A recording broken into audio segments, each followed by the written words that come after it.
Hello! Today I wanted to talk about expressing breast milk and in particular how to boost your supply to keep up with your baby's demand. If you are new to this topic, it can be quite difficult to sort of keep up, especially in the later months. So I have been expressing my milk now for 7 months nearly. He's now having 7 ounces per feed 5 times a day. So that's quite a lot of milk to, keep up with. But I am managing to do it. So I feel like it's important to go right back to the start to, as soon as your baby's born, this is where you need to start getting ahead of the game. If you're new to this, or even if you're not, you know, early weeks, your baby's not having very much to drink.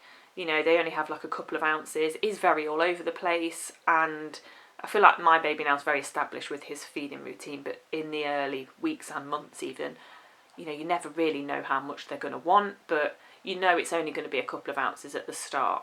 So for me, I pumped at this stage sort of every 2 hours, even if he wasn't feeding that often, because it's telling your body that it needs to produce more milk, and it will. Mine did, certainly. I was managing to produce sort of 4 to 5 ounces very early on, whereas he was probably only having 2, 3. So I was getting an extra supply, which meant I could then freeze it for later on. So I've still now got a lot of breast milk frozen. I think I've probably got about 150 ounces stored in the freezer. So each bag I've got contains 6 ounces, and I've definitely got about 25 to 30 of them in the freezer. So now I'm at the stage where he's having 7 ounces. If it's starting to dip a little bit, or I've missed a pump session and I've fallen behind a little bit, I have got a really good backup stored. So that, I would say, is very important to do.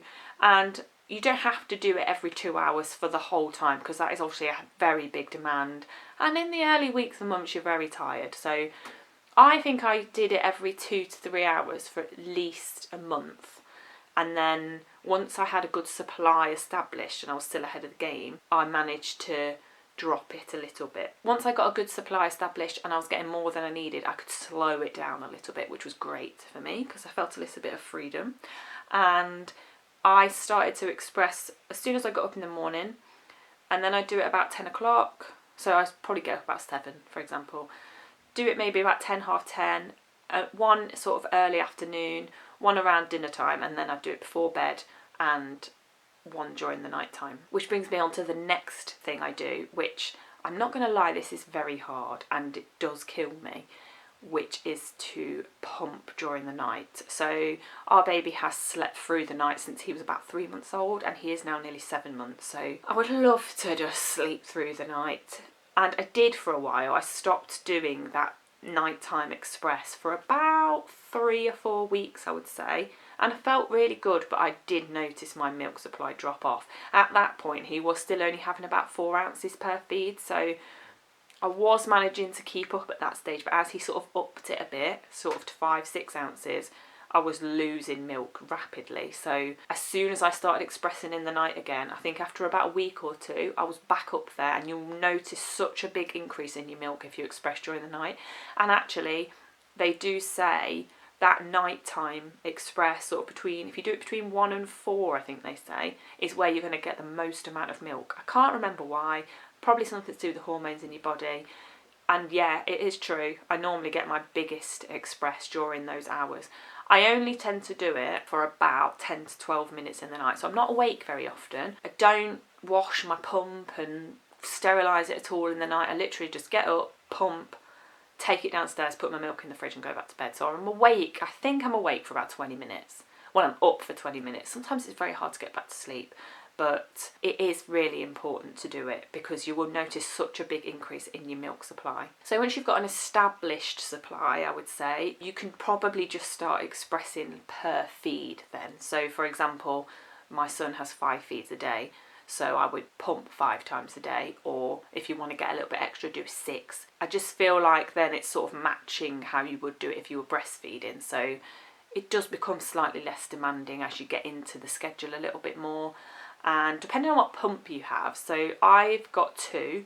I have done a video on this, so I've got a wearable pump, so it means I can walk around and do jobs and things, and because it's battery powered, it's a little bit less sort of powerful, I would say. So that pump, the max amount you can pump at a time is 30 minutes, so I just do 30 minutes, which, like I said, you can do jobs and things, so if you time it right, you don't really even notice. I've also got a plug-in double electric one which you have to hold, so it is a little bit restrictive because you can't like get up and do things, you've got to sit there and hold your pump. So I use that one just before bed and during the night when the kids are in bed, so but I do notice a bigger supply off those ones. So yeah, for the daytime ones I'll just walk around and do my half an hour, and then the nighttime I sort of drop the time down to about 10 to 12 minutes and probably get about the same amount off, to be fair. The other thing I would say has boosted my supply, which I would say is pretty obvious, is drinking lots of water, so you're very hydrated. I probably drink about 2.5 of these a day. This is a litre, so 2.5 litres. You will notice that you are so much more thirsty when you're breastfeeding, so I mean, yeah, I drink 2.5 of them. I also have a few cups of tea throughout the day.